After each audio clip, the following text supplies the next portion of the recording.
All right, welcome to day 3 of the Forging Elite Fathers Quick Start course. I'm Kevin Torres, host of the Dad Bod WOD Podcast, and I'm so excited that you're here. If somehow you missed day 2 or day 1, click the links down below to make sure that you get access to those, or if you missed my 10 go-to workouts guide, I don't know how you wound up on day 3, but you need to go back and get all that stuff. You can head over to dadbodwod.net and get access to any of that stuff. Somehow, maybe you were forwarded this email, forwarded this video. I don't know. All right, so how did the last 24 hours go? Were you able to make sure that one of your meals was a balance of proteins, fats, and carbs? If so, congratulations, that's huge. I'm super proud of you. How did it go? How did you feel afterwards? Did you take note of how you felt? Did you feel hungry immediately? Did you feel satiated? I'm curious how you felt and would love to hear some of your thoughts. If you haven't already, hit up our private community in our Facebook group, head over there and let us know how it's going for you so far. That nutrition piece, it's a small step, right? But these small steps are going to have a compounding effect on your health and fitness over the long run. Remember, we're talking about these small steps, these small incremental compounding steps, just like we would think about a retirement fund, right? When we're thinking about putting money into a retirement fund, we're thinking about a 30-year plan, right? We'll put $100 here, $100 there, and in the next 30 years, we're hoping for a big payout, right? We're not talking about investing the whole farm into Bitcoin only to see it go down the drain the next day, right? That's what a fad diet, crash diets, magic pills, and all that stuff represents. We're talking about incremental movement so you could build new habits and so you could optimize your health and fitness over the long run, over your whole life. All right, so let's do a quick recap of so far everything that you've done to get to here, to day 3. So far, you took action by downloading that 10 go-to workout guide. Then you implemented one of those workouts, and you've at least gotten one workout in over the last 2 days. Then you've attempted to balance one of your meals with a healthy balance of proteins, fats, and carbs, right? I'm so proud of the progress that you've made so far. And today we're going to be talking all about the final pillar of fitness. This isn't the end all be all, but we're talking about sleep and optimizing your sleep.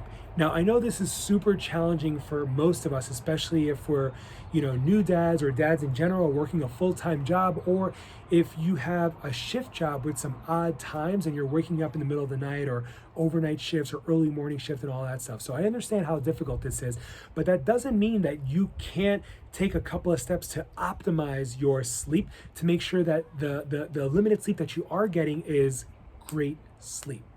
So, do you remember sleep? It's that thing you used to do a long time ago, back before you had kids, or maybe even before you met your wife. You got to just fall asleep whenever you wanted to at night, sleep until whenever you wanted to, right, on the weekends.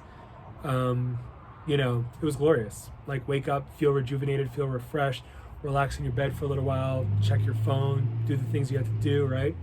That was life. That was eons ago. Now you're a father. Now your time is no longer yours. You wake up early to go to work, or you wake up early because your kids are already awake, or you're waking up multiple times in the middle of the night to feed your baby or to support your wife while she does that, right?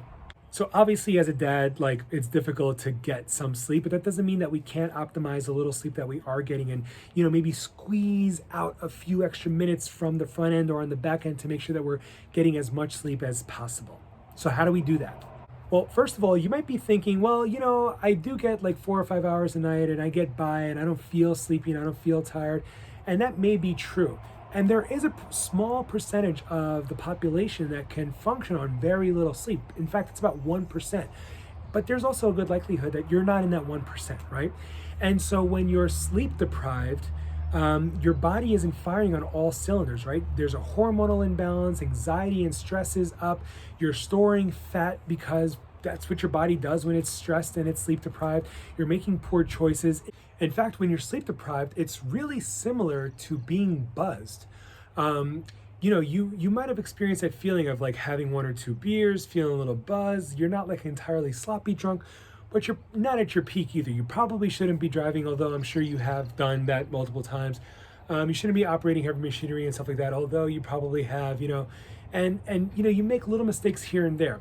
Now, if you knew the pilots of the plane you were just about to get on had a few cocktails before the flight, you probably wouldn't want to get on that plane.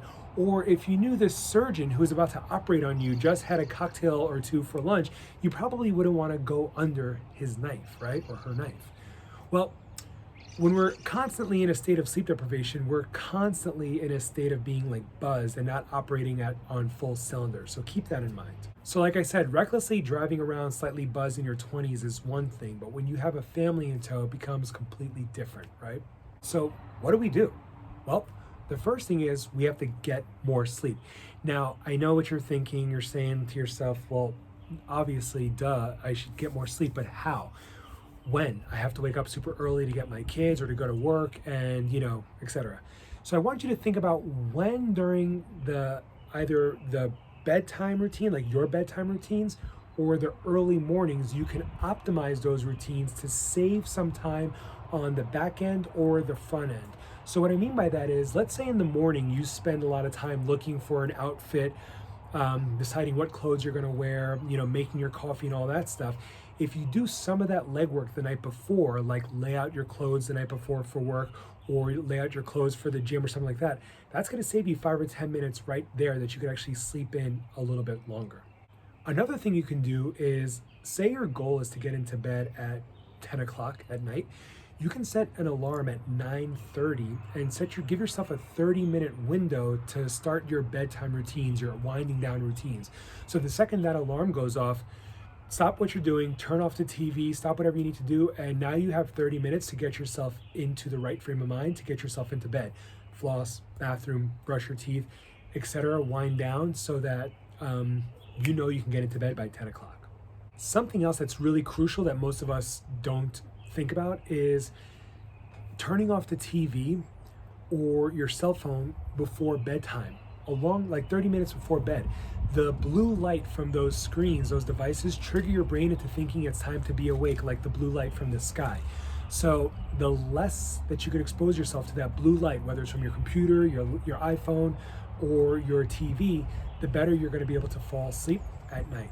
Something else you could do is convince your wife to also go to bed earlier, right? It might be the fact that she wants to stay up watching TV with you or something like that that's keeping you up, right? Or like my wife, she likes to have conversations late at night when I'm ready to go to bed, and that's just, it's my time to go to bed, so. And start small. If you've been falling asleep at like 11 o'clock or 12 o'clock at night every night, don't all of a sudden say, I'm going to sleep at 9 p.m. tonight. Incrementally work your way backwards. Maybe if you've been going to sleep at 11 o'clock every night and your goal is 10 o'clock, well, tonight set an alarm, try to get into bed by 10:45. Tomorrow or the day after, try to get into bed by 10:30. Tomorrow or the day after that, try to get into bed at 10:15, etc., until you're hitting your goal of being in bed by 10 o'clock. And lastly, I can't underscore this enough. Your bedroom needs to be just a place for sleep, right? Your laptop shouldn't be in your bed. Your iPhone shouldn't be in your bed. You shouldn't have a television in your bedroom, or it shouldn't be on often, right? It should be just your sanctuary for sleep, not a place to get other things done like you're working or work from home and stuff like that. Now I know this is difficult and this isn't always the case, and everybody's case is different, but as much as possible, keep the electronics out of the room. One little pro tip is, don't let the charger, I know a lot of us use our phones as an alarm clock. Well, don't have the charger plugged into your phone in bed, because that makes it like easy, right? Set it aside, put it on the floor somewhere where you have to go to actually get your phone. This way you're not just sitting in your bed with your phone on. Which brings us to improving our sleep quality or sleep hygiene, right? And so more time in bed is good. But like I said, if you're spending an hour in bed, playing on your phone, that's not great. Like, yeah, you're in bed for 6 hours or 7 hours, but you spend 90 minutes of that reading emails, scrolling through Instagram and stuff like that, right? So one of the first ways to improve your sleep hygiene or optimize your sleep quality is by leaving the electronics out of the room, as I already mentioned. The other thing we can do, as I mentioned, is limit the blue light from your screens, right? So TV, computers, laptops. If you could shut all that stuff off 30 minutes before bed, you're going to fall asleep a little easier. Something else that I would suggest is that you get yourself a white noise machine and maybe even blackout shades. If you are limiting distracting noises, and your bedroom is like a cave, you're gonna have the deepest sleep in your life. Now, I know that isn't always the case, especially if you have a little baby and you want to like keep an ear out for a cry or something like that, then, you know, turn the white noise on low. But even that ambient noise, it doesn't have to be drowning out all noise, but just enough ambient noise is probably going to be enough to lull you into a deeper sleep. And again, I can't stress enough, blackout curtains, blackout curtains, blackout curtains. Think about the times that you've slept really well in a hotel room. Yes, those beds are cushy, but there's something about those blackout curtains. There's something about those blackout curtains that make your sleep even more indulgent. Two last things. One is, don't drink too much water before bed, right? Like if you have a habit of drinking a lot of water like I do, try not to drink too much as you get closer to bed, because you're going to wake up 2 or 3 times a night to pee, and that's disrupting your sleep.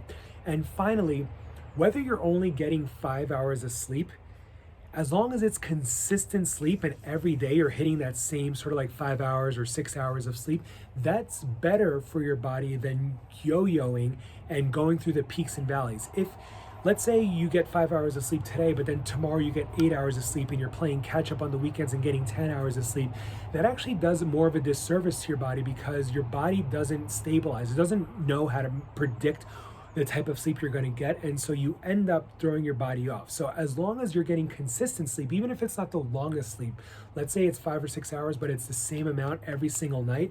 On the weekends, you're also waking up at the same amount at the same time, like 6 in the morning, 7 in the morning. You're actually doing your body a better off job than if you're just allowing yourself to like yo-yo in terms of sleep. All right, so to quick recap, your homework for tonight is to try to improve your sleep hygiene by limiting the TV, the electronics, the iPhone, etc. in your bed. Keep that stuff out of your bedroom, and if you have to have it in your bedroom, make sure it's out of arm's reach when you're laying down. Set an alarm, plug it in, put it by the wall, and that's it. Don't go look for it again. And slowly work your way back. If you want to get into bed by 10 o'clock, set an alarm tonight for 9:30. Or if you normally get into bed by 11, set an alarm for 10:30. That's going to trigger to you, it's sleep time, routines time. It's time to unwind. I'm going to go brush my teeth, floss, go to the bathroom, you know, turn off the phones and electronics, and just get yourself into the right state of mind so you can go to sleep. All right? I know you can't do everything on this list tonight, but your homework tonight is to attempt to do one of those things, whether it's the white noise, blackout curtains, leaving electronics out of the room, or setting an alarm 30 minutes prior to your bedtime so you can unwind and do those things properly. All right, so that's it. You've just completed our 3-day Forging Elite Fathers Quick Start course, and I'm so proud of your progress so far. Now, I don't know how you did for day 3, so I want to hear from you in our private Facebook community, which you get access to the link down below, and let us know, how did these 3 days go for you? How did the optimizing sleep lesson go for you? Were you able to get a little bit better sleep? And then I want you to check in over the next week or two and let us know how it's going. Have you been able to maintain high intensity workouts for 15-20 minutes a day, roughly 4 or 5 times a week? Were you able to knock out balanced meals of proteins, fats, and carbs? And were you able to work on your sleep hygiene and improve your quality of sleep? All right, again, I'm super proud of you, super impressed. Be on the lookout for a follow-up email from me, checking in on you just to see how you're going. And if you found this helpful, if you found the 10 go-to workout guide helpful, or this 3-day course helpful, I would love for you to share it with a friend. Either have them sign up for it themselves at dadbodwod.net, or just go ahead and forward them these resources. And again, I would just be so grateful if you shared this resource with a friend, somebody else, a dad, a new dad, or anybody who's just pressed for time, who can hear some of these messages and improve from some of these messages. All right, guys, I'm super proud of you. Thanks again for being part of an amazing community of dads who are forging elite fathers. And until next time, I'm Kevin Torres, and sincerest thank you guys. You guys are awesome. Fight the Dad Bod.